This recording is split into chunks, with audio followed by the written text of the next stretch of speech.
think one of the biggest risks for autonomous vehicles is somebody achieving a fleet-wide hack.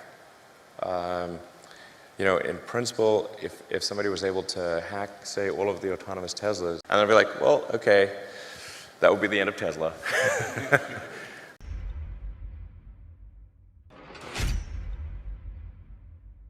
We got to make super sure that a fleet-wide hack is basically impossible, and that if people are in the car, that they have override authority on whatever the car is doing.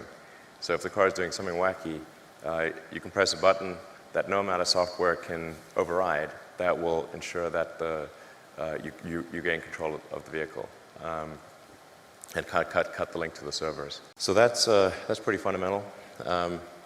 Within the car, we actually have, even if somebody gains access to the car, there are multiple subsystems within the car that also have specialized encryption. So the powertrain, for example, has specialized encryption.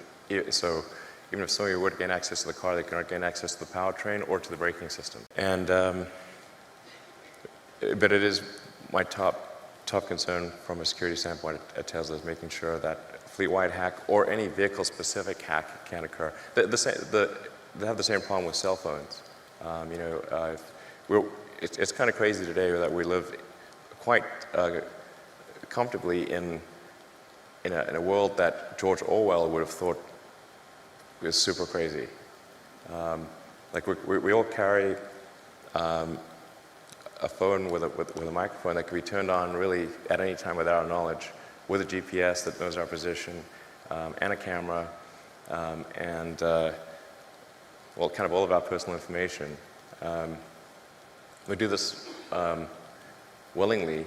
It's kind of wild to think that that's the case. So the phone, like Apple and Google, kind of have the same challenge of making sure there cannot be a fleet-wide hack or a system-wide hack of phones, or a specific hack. So that's our top concern.